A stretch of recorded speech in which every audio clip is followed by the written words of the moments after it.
Buenas tardes a todos. Primero que nada quisiera presentarme. Mi nombre es Noelia, soy la profe que acompaña a Valeria en la materia de Introducción a la Obstetricia. Y en esta oportunidad vamos a revisar algunos conceptos que corresponden a la segunda parte de la unidad número 2. Algunos de ellos seguramente les va a resultar un tanto conocido, ya que los estuvieron trabajando con el práctico anterior. Los temas que vamos a abordar hoy son riesgo, peligro, factor de riesgo y su clasificación, enfoque de riesgo y su aplicación en la salud materno-infantil, para luego dar lugar a un instrumento de uso obstétrico que es la historia clínica perinatal base, la cual nos va a permitir no solo evaluar un embarazo, sino que clasificarlo en embarazos de bajo y de alto riesgo. Bien, vamos a comenzar entonces definiendo el término riesgo. Este es una medida que refleja la probabilidad de que se produzca un daño o un hecho a la salud. Cuando hablamos de esto último, nos referimos a enfermedad, secuelas, muerte, entre otros. El diccionario de epidemiología establece que el riesgo es la probabilidad de que un hecho ocurra dentro de un periodo de tiempo establecido. En materias de salud, para el sistema sanitario, hablar de riesgo es de gran importancia, ya que nos permite predecir la ocurrencia de un hecho negativo sobre la salud de una población y así implementar medidas para prevenirlo. El riesgo se asocia con el tiempo que un individuo o un grupo de individuos se expone a un determinado peligro. Verán que riesgo y peligro, entonces, son términos similares y están ligados. Incluso muchas veces los solemos considerar como sinónimos. Sin embargo, el peligro es algo potencial de producir un daño, mientras que el riesgo indica la probabilidad de sufrir ese daño. Si lo asociamos o lo relacionamos con lo que está sucediendo en la actualidad, con el COVID-19, con el famoso coronavirus, el peligro está determinado por el virus en sí, ya que es un microorganismo potencial de producir un daño, mientras que el riesgo va a ser la probabilidad de sufrir un daño como consecuencia de la exposición a ese microorganismo. Ahora bien, la probabilidad de sufrir un daño, es decir, el riesgo de sufrir un daño, va a aumentar aún más si el individuo expuesto, presenta determinadas características que determinen ese daño. A estas características las vamos a conocer con el nombre de factores de riesgo. Entonces, un factor de riesgo es cualquier característica o circunstancia detectable de una persona o grupo de personas que se asocia con el aumento en la probabilidad de padecer, desarrollar o estar expuesta a un proceso mórbido. Si continuamos con el ejemplo anterior, más allá del tiempo que la persona esté expuesta al microorganismo, la probabilidad de que esa persona desarrolle una enfermedad grave gracias a este microorganismo va a estar dada por la presencia de algunas características, como por ejemplo, ser mayor a 65 años, patologías que van a deprimir nuestro sistema inmunológico o bien padecer patologías crónicas o varias enfermedades a la vez, en especial por tratarse de un virus de transmisión por vía respiratoria, las enfermedades a nivel o que afectan, mejor dicho, el sistema respiratorio y el sistema cardíaco. Existen diversas formas de clasificar los factores de riesgo. En esta oportunidad la vamos a clasificar por su fuente de origen en factores de riesgo biológicos, es decir, son aquellas características de la persona que ya viene establecida por la genética, es decir, tiene que ver con la condición orgánica del individuo, como por ejemplo la edad. La edad refleja el proceso de envejecimiento de una persona. Ciertos grupos etarios poseen mayor riesgo de enfermar en comparación a otros grupos. El grupo etario que mayor riesgo de padecer una enfermedad grave por coronavirus son, por ejemplo, los adultos mayores. Esta característica del ser humano, ¿sí? El ser adulto mayor, lo convierte en una persona más susceptible de padecer o desarrollar una enfermedad grave gracias a al microorganismo. Se pueden clasificar en ambientales y esto tiene que ver con el medio que rodea al individuo y algunos ejemplos son el abastecimiento deficiente de agua, la falta de un adecuado sistema de deposición de excretas, el hacinamiento, si lo relacionamos con el virus, el coronavirus, el hacinamiento es un factor de riesgo, esa aglomeración de personas es un factor de riesgo a que se contagien y que se desarrolle en alguna de las personas la enfermedad.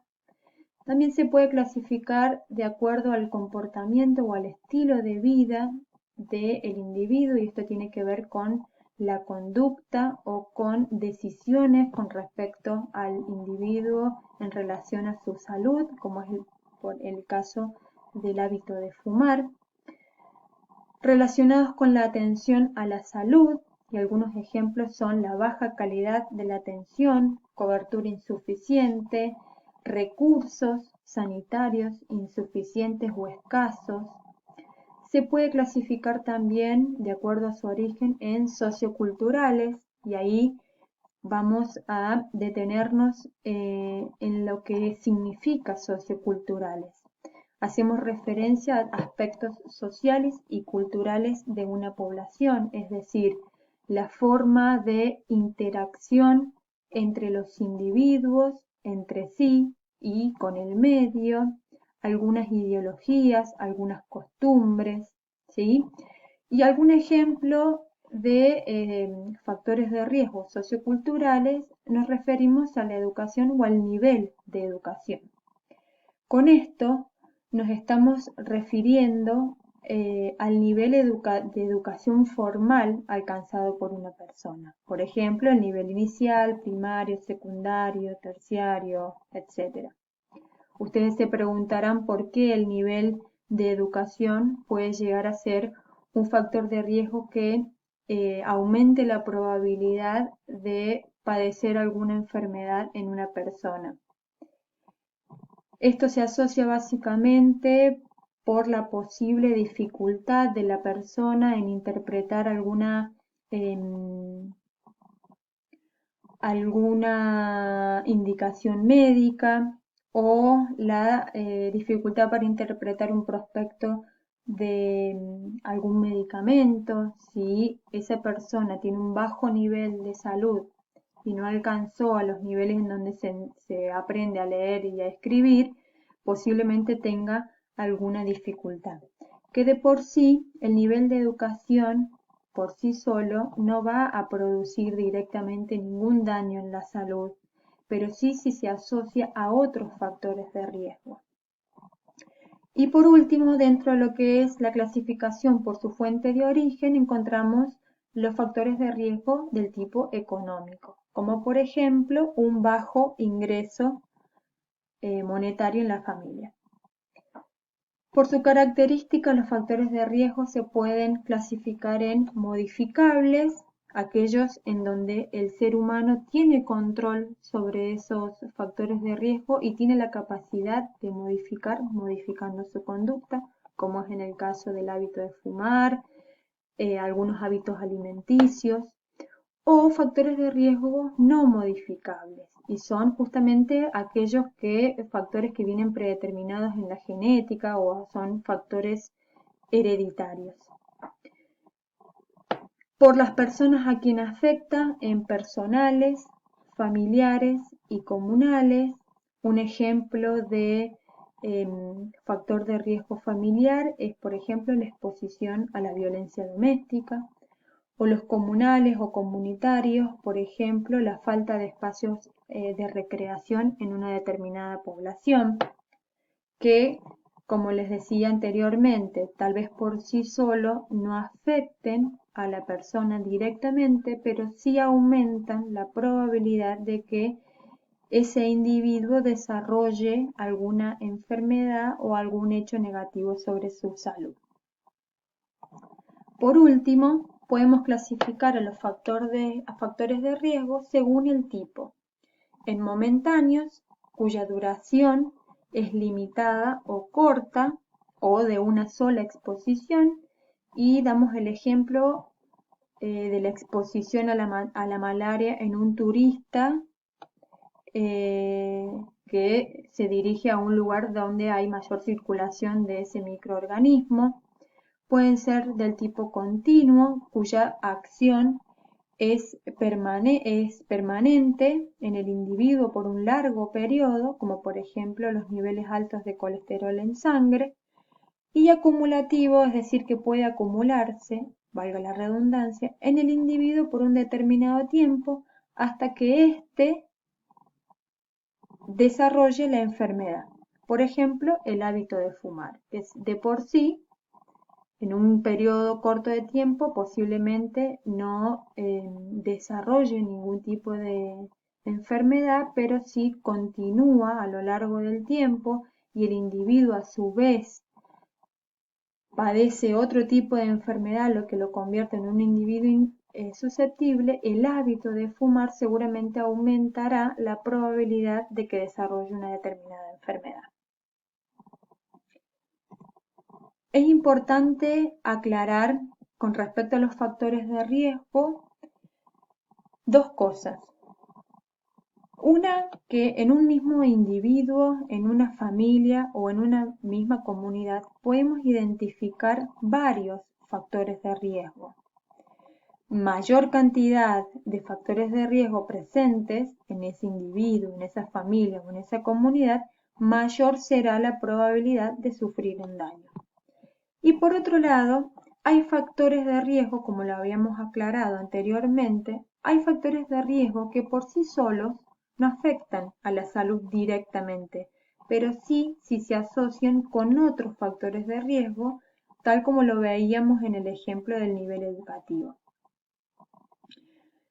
La medición o el estudio de los factores de riesgo se la conoce como enfoque de riesgo. Según la Organización Mundial de la Salud, el enfoque de riesgo se define como un método clínico epidemiológico de abordaje de riesgo, de factores de riesgo y condición de riesgo, tanto individual como colectiva, mediante el cual los servicios de salud pública planifican y ejecutan las acciones pertinentes para modificarlos o eliminarlos de las personas, familias o comunidades, y así evitar el desarrollo de posibles enfermedades. El enfoque de riesgo asume que a mayor conocimiento sobre los posibles eventos negativos, riesgo o peligro al que se expone un individuo o una comunidad, mayor la posibilidad será de actuar sobre estos eventos con anticipación para poder evitarlos. Ahora bien, la pregunta es de qué manera el enfoque de riesgo permite actuar sobre estos eventos negativos. Y esto básicamente lo hace aplicando acciones en relación a los diferentes niveles de prevención.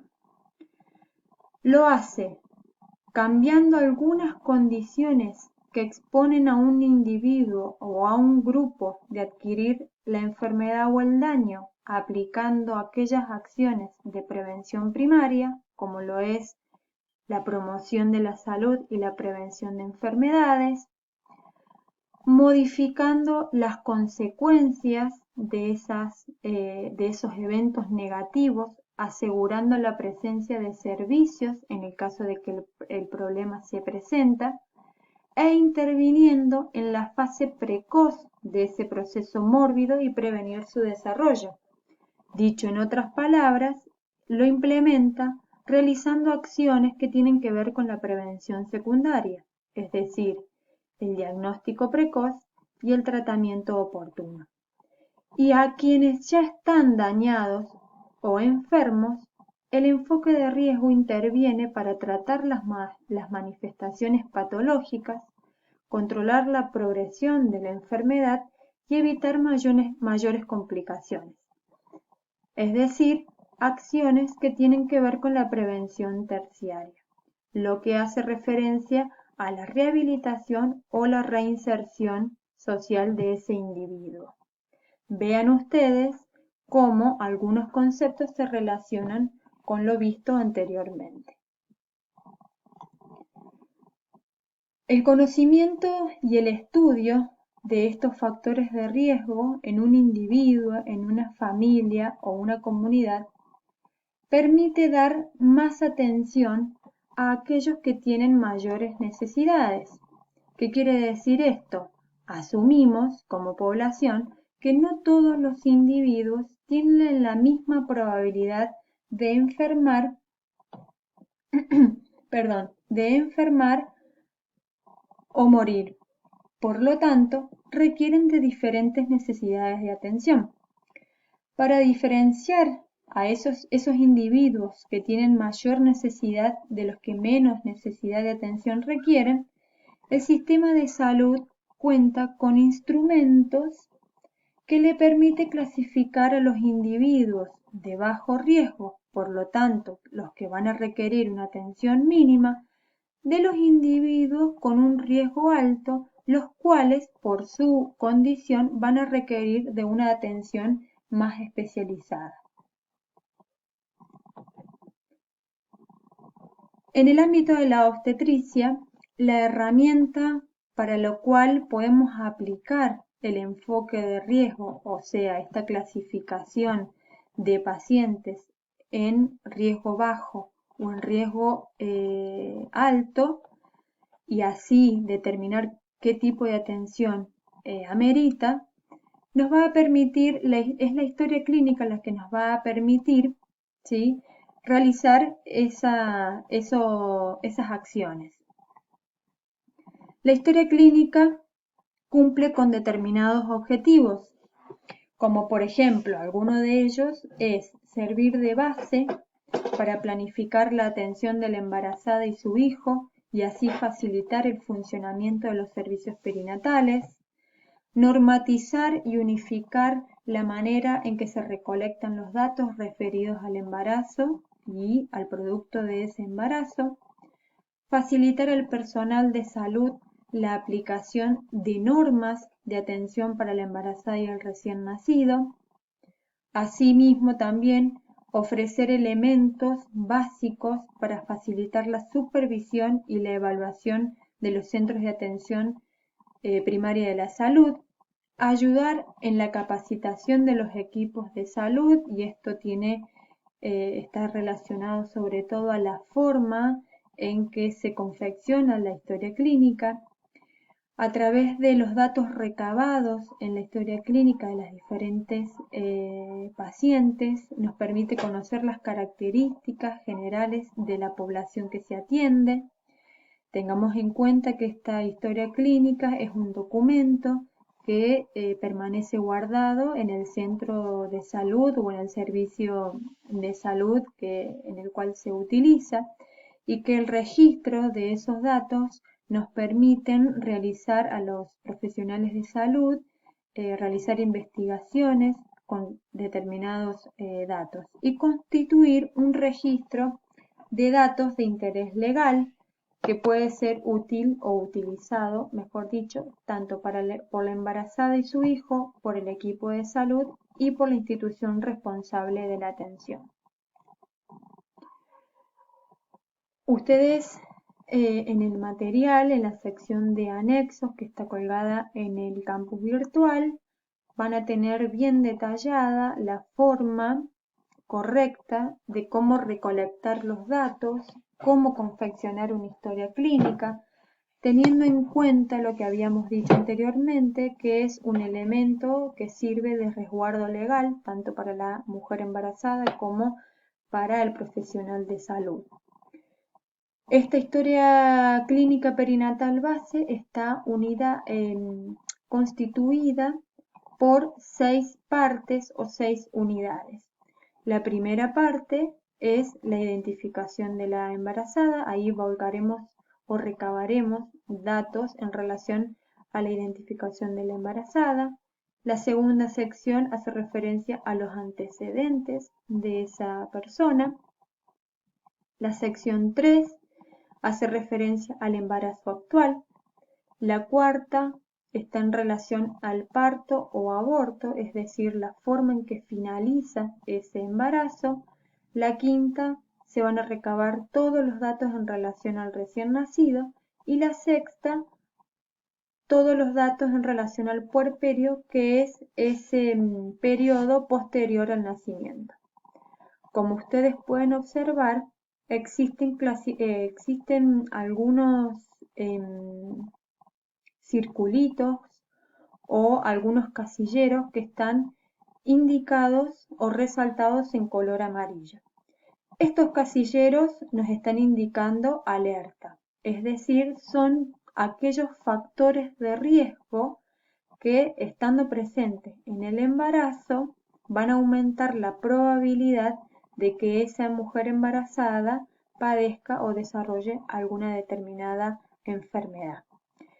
La valoración de estos factores de riesgo, es decir, si aplicamos el enfoque de riesgos, nos va a permitir clasificar a esa embarazada según sus factores de riesgo presentes y según su riesgo en un embarazo de bajo riesgo o un embarazo de alto riesgo. Cada uno de este tipo de embarazos va a requerir una atención especial. Ahora bien, este formulario o esta historia clínica perinatal base debe llenarse solo si se tiene la certeza de que la mujer está embarazada y se debe confeccionar inmediatamente en la primer consulta que asiste la mujer al centro de salud. Como dije anteriormente, como es un elemento de resguardo legal y que queda guardado en el establecimiento de salud, es muy importante que el profesional consigne los datos de forma clara, sin tachones, sin enmiendas, manteniendo la prolijidad. En la primera sección, que tiene que ver con datos en relación a la identificación de la paciente, vamos a ver que podemos, o tenemos, mejor dicho, algunos casilleros que se pueden llenar en manuscrito, como es el nombre, la dirección, el municipio o la ciudad, el teléfono, la fecha de nacimiento. Abajo vamos a ver 2 casilleritos en los que vamos a indicar la edad en años cumplidos de la mujer embarazada, y al lado tenemos un casillero pintado en amarillo que nos está indicando un factor de riesgo y que abarca aquellas mujeres que tienen menos de 20 años, es decir, que son consideradas adolescentes, o mayores a 35 años. En el caso de la mujer encontrarse dentro de esas 2 categorías, también tildamos este casillero amarillo. Lo podemos tildar haciendo simplemente una cruz. En lo que respecta a la etnia o raza, tenemos 4 categorías. Y en relación a la raza o etnia, tiene que ver en realidad con aspectos culturales de la mujer, que pueden llegar a intervenir en el normal desarrollo del embarazo. Vamos a consignar si sabe leer y si sabe escribir. Vean ustedes que en el caso de no saber ni leer ni escribir, podemos consignarlo en la parte del no y está pintado de amarillo. Al lado vamos a consignar, por un lado, una crucecita según corresponda el nivel de estudios alcanzado por la mujer y abajo el año en el que mayor nivel ha alcanzado. En el ejemplo está tildado la secundaria y el octavo año, es decir, que hasta octavo año ha llegado esa mujer. El estado civil, estando marcados como factores de riesgo o como casilleros de alerta, el estado civil de soltera o si no coincide con ninguno de estos tres, y datos que hacen relación al lugar en donde se realiza el control prenatal y en donde se realiza el parto. En la siguiente sección o en la sección número 2 vamos a encontrar los antecedentes tanto familiares, personales y obstétricos de la mujer. Estos datos se deben obtener al momento de la primer consulta. Vamos a ver que a la izquierda contamos con una serie de patologías, ¿sí?, que pueden llegar a determinar el tipo de embarazo. Y vamos a ver que en la última columna, o mejor dicho, en la primera columna, vamos a tener los antecedentes familiares. Y por el otro lado, se repiten esas mismas patologías a los antecedentes personales. Una cuestión que es muy importante aclarar, cuando hablamos de antecedentes familiares, incluyen los parentescos de primer grado, es decir, los padres, hijos y hermanos de la embarazada y también de la pareja. Y vamos a ir marcando con una cruz según lo que refiere a la paciente. Ahora bien, los antecedentes obstétricos se van a consignar de una manera un poco distinta. Los antecedentes obstétricos nos está hablando cuántos embarazos previos o gestaciones previas tiene la mujer en el momento de la consulta. No incluye en este caso la gestación actual. Para eso existe una sección en particular. Estamos hablando en este caso de las gestaciones previas. Tal como lo indica el ejemplo, no hay ningún casillero que esté vacío. Es muy importante tener en cuenta ese detalle. En el ejemplo nos muestra que la persona que viene a nuestro consultorio ha tenido 2 embarazos anteriormente. De esos 2 embarazos, uno finalizó en aborto, es decir, el nacimiento se produjo antes de las 20 semanas de gestación. Y el otro nacimiento se produjo, después de las 20 semanas, lo que se considera como parto. La vía de finalización de ese parto fue vaginal. Vean ustedes que está marcado con un 0 y con un 1, por lo tanto en la sección de cesárea vamos a colocar el 0. De ese producto, de ese nacimiento, el producto de la concepción fue o es nacido vivo, por lo tanto los nacidos muertos los consideramos con 0. Nunca debemos dejar casilleros sin llenar. Y vamos a preguntar si ese nacido vivo vive actualmente o si muere en la primera semana después del nacimiento o después de la primera semana del nacimiento. Asimismo consignaremos día, mes y año del embarazo anterior, si el embarazo actual es planeado o deseado y si en el momento de quedar embarazada utilizó algún método anticonceptivo. En la sección número 3, que hace referencia a la gestación actual, van a incluir todos los datos relacionados a los controles que se realiza la embarazada, los exámenes de laboratorio, las vacunas, algunas interconsultas con otros profesionales de salud, etc. En cada uno de estos casilleros vamos a encontrar seguramente algunos casilleros pintados en amarillo, los cuales es muy importante tener en cuenta en el momento de analizar y querer clasificar a este embarazo. Vean que esta sección tiene 2 partes. La primera parte, ¿sí?, en donde se van a indicar todos los datos recolectados acerca de los exámenes de laboratorio, de la inmunización de la paciente, de algunos controles específicos, mientras que los casilleros, que están divididos en diferentes columnas, hace referencia a los diferentes controles prenatales que se va a realizar la paciente. En el cuadradito superior vamos a colocar la fecha en que se va a controlar la embarazada y así todos los datos que vamos a ir recabando en ese momento. Y vamos completando de acuerdo a la cantidad de veces que asista la paciente. En la sección número 4, o parto y aborto, hace relación a los datos referidos a la forma en que finaliza ese embarazo. Y vamos a consignar datos durante el periodo de trabajo de parto, como así también datos acerca de cómo fue el parto en sí. En la sección número 5 vamos a recabar datos en relación al recién nacido, tanto datos de un examen físico que se le realiza a todo recién nacido, como así también vamos a consignar los datos en relación al egreso de ese recién nacido, que puede coincidir o no con el egreso de la mujer o de la mamá.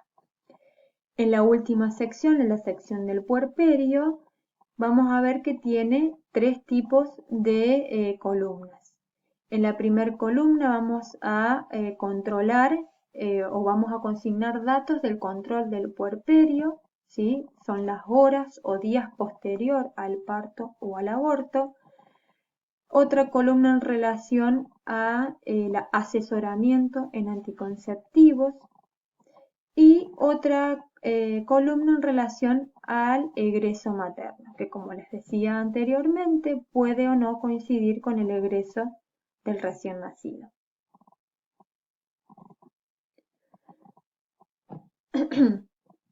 Tal como lo mencionábamos anteriormente, a través del estudio y el análisis de los factores de riesgo, en este caso de la mujer embarazada, nos va a permitir clasificar esa gestación en un embarazo de bajo riesgo o de alto riesgo. Tradicionalmente, el embarazo se debe considerar como un evento fisiológico, sin embargo, es capaz de producir la muerte o un daño permanente tanto en la madre como en el recién nacido, por lo que debe ser considerado así excepcionalmente. Y esto va a tener que ver con la identificación temprana de los factores de riesgo que pueden llegar a estar presentes en esa gestante. La identificación temprana de los factores de riesgo seguido a una adecuada atención médica pueden prevenir o modificar algunos resultados perinatales que pueden llegar a ser desfavorables. La valoración de riesgo del embarazo, como profesional de la salud, debemos tener en cuenta que debe ser un proceso dinámico y que se debe realizar constantemente a lo largo de todo el embarazo. Esto nos va a permitir, volvemos a repetir un poco, clasificar a las embarazadas según su riesgo. En bajo riesgo o sin riesgo, en riesgo medio o 1 o del tipo 1, alto riesgo o tipo 2 y muy alto riesgo o tipo 3. Un embarazo, en términos generales, un embarazo de riesgo es aquel que presenta un riesgo, valga la redundancia, estadísticamente elevado de accidente perinatal, por sus condiciones generales, por los antecedentes o anomalías que aparecen durante el embarazo. Tengan en cuenta que hace relación a la presencia de algunos factores de riesgo, que pueden ser de tipo generales, en los antecedentes o en la presencia de patologías durante ese embarazo. Es aquel en el que la mujer, el feto o el neonato tienen una mayor probabilidad de enfermar, morir o de padecer secuelas antes o durante el parto. Se ha propuesto por varios autores una lista de condiciones que a modo explicativo hemos abarcado algunas de ellas, en el material está bien explicado y bien detallado, Una lista de condiciones que se conocen y que se asocian con resultados perinatales desfavorables, las cuales nos van a permitir clasificar la embarazada según su riesgo, en embarazos o en embarazadas sin riesgo, es decir, que no incluye ninguno de todas estas condiciones, en riesgo medio o tipo 1 cuando se presentan algunas de estas condiciones, como por ejemplo baja estatura materna, cuando la mujer tiene menos de 1,5 metros, alguna cardiopatía del tipo 1 que no limita su actividad física. La podemos clasificar en riesgo alto o 2, como por ejemplo una anemia grave, cuyo resultado de la hemoglobina es menor a 9 gramos por decilitro, o las cardiopatías del tipo 2, donde su actividad física se ve limitada ligeramente, o por ejemplo del tipo riesgo muy alto o tipo 3, como por ejemplo la presencia de una de las condiciones, como es en el caso de la amenaza de parto prematuro, aquella que se produce antes de las 37 semanas, cardiopatías más graves, diabetes mellitus previa a la gestación, y esta lista, recuerdan, es un poco más larga, está bien detallada en el material. Por último, y con esto vamos terminando, en función a esta lista de condiciones o de factores obstétricos que acabamos de mencionar, y en relación a la atención y vigilancia médica que esa embarazada va a requerir, se las va a clasificar en 3 categorías o en 3 tipos de pacientes.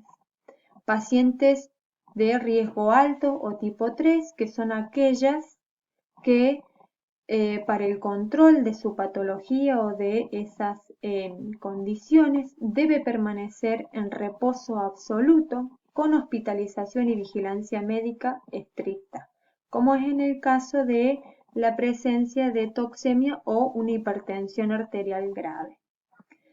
En tipo de riesgo medio o tipo 2 son aquellas pacientes que pueden controlarse en forma ambulatoria, es decir, no requieren de hospitalización, pero sí una mayor vigilancia o citas médicas más frecuentes, como es en el caso de mujeres que con antecedentes de mortinatos previos, o pacientes de riesgo bajo o tipo 1, es decir, aquellas que tienen este tipo de condiciones, y son pacientes que pueden controlarse con algunos cuidados y algunas indicaciones médicas especiales, más un control médico similar a las pacientes sin riesgo.